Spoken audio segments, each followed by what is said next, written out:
I think the place we have to start, and it's weird because they lost 2 out of 3, but I think that the place that we have to start is this weekend, maybe not so much yesterday, but Friday and Saturday night especially. We basically got Bryce Harper saying, "Hey guys, you forget that I'm a former MVP? I'm still here. Yeah, yeah. Major League Baseball, you might not remember me, but guess what? I'm still a superstar." Like that's the thing I think that was most telling to me. And we talked about it when on the episode when he said out in San Francisco 2 weeks ago, I'm one of the best players in the game.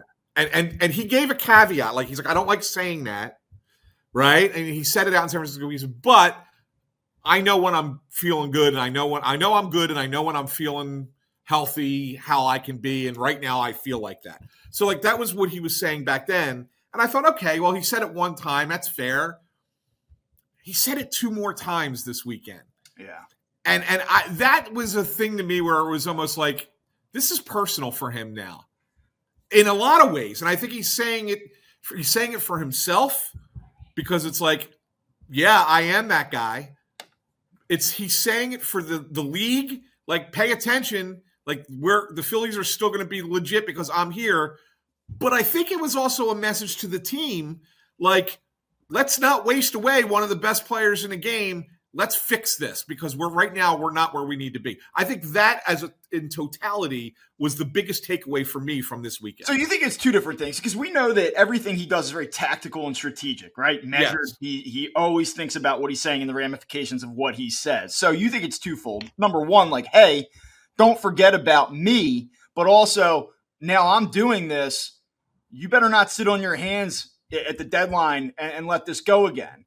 I think it's really important not only for the team, obviously, that he turns back into Bryce Harper, but I think it's also important that he does it right now to give them some confidence to say, maybe this is worth being a little bit more aggressive than we would have otherwise been. I wonder if I'm Bryce Harper, he is so hyper aware of everything that is said about him, everything that is said about other players, how the league presents its players, its stars. And I just wonder if at some point he opens up Instagram, if he opens up social media, and he just sees all of these other players get talked about all the time. And he goes, wait a minute, like, I'm that guy. I'm him. Yeah. Nobody's talking about me. And not that they should. I mean, he was 790 OPS guy and not really doing anything in terms of being a difference maker other than getting on base walks. So I'm not saying that it's baseball's fault for not being dialed in on Bryce Harper's 2025, but I do wonder if that kind of aided him a little bit. Like, I am that guy. I'm him, so to speak, and I'm not being treated like that. I better get it going. And now that he is, he's like, hey, heads up. Here I come. I mean, I texted you yesterday. I was like, it's corny. I hope he doesn't do this. But, like, it has that, like, forgot about Dre energy. Like, you legit forgot about me, and now I'm coming for you. And I like that. I like that he's playing with his ass a little bit chapped right now. I like that he's maybe a little salty over the way things have gone, over the way that people have seemingly, like, glossed over his season, glossed over him as a player, as one of the stars of this game. And so you go back now and look at what he's done, and it's been like a meteoric rise. If you remember, I asked you, can he OPS in the second half 900 or better? Not to get his season total over 900, but just can he do it in the second half and be more of a difference maker? And after the 6 or 7 games that he's put together, even with an 0-4 or over 4 yesterday included, he is very much in that conversation as being a 900 OPS guy this season. Like, let's just go back to this. The game that they lost on the inside the park home run was July 8th. They lost 4-3. He closed that game with a 782 OPS. Even with the 0-4 yesterday, he's at 868. He was up to 881 after Saturday night. And in that time, he has 4 home runs and 7 doubles. And you go, okay, great. Like, it's a good week, basically. But I'll take it a step further. You look at the first baseman around baseball this season, qualified first baseman. He's 4th in OPS behind Bush, Alonso, and Aranda. He's 3rd in both slugging and on-base percentage. So even with a season that has been largely, I don't know if disappointing is the right word, but just whatever. It's been okay. He's still a top 3, top 4 first baseman in terms of his offensive output. And that's how good this guy is. And if he stays on it for another week or two here, you're talking about a guy when it's all said and done, he might have. I mean, Bush has been phenomenal for the Cubs, but other than that, like, he might be the best first baseman in baseball by the end of the year. Yeah, he absolutely might, and that's what the Phillies need. That let's like, be honest. God knows they need it, because if he's not, I don't know. And barring like two major acquisitions offensively, like this probably isn't gonna work out. Like, they need him to be that guy. Yeah, he has to be, and I think he realizes he has to be, and part of me wonders, Bob.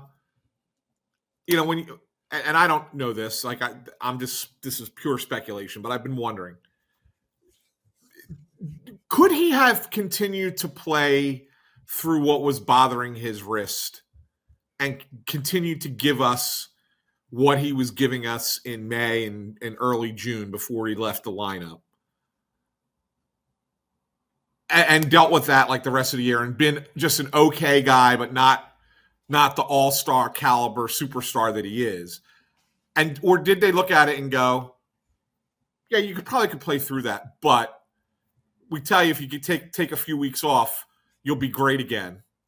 And that's exactly what they did. And they looked at it and said, let's just do that rather than, maybe, in other words, like, if he's having that same feeling in his wrist in October, September, he's probably playing, right? So, like, my point is that, was it one of those things that he could have maybe played through anyway and just didn't?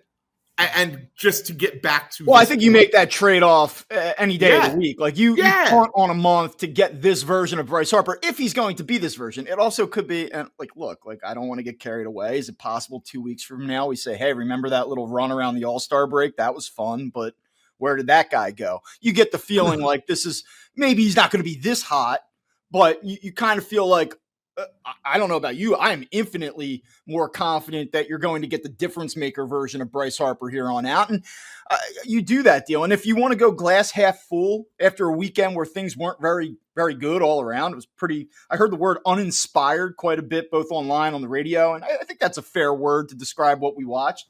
The glass half full version of this is that the Phillies survived his absence and that they are still in first place now going down the stretch.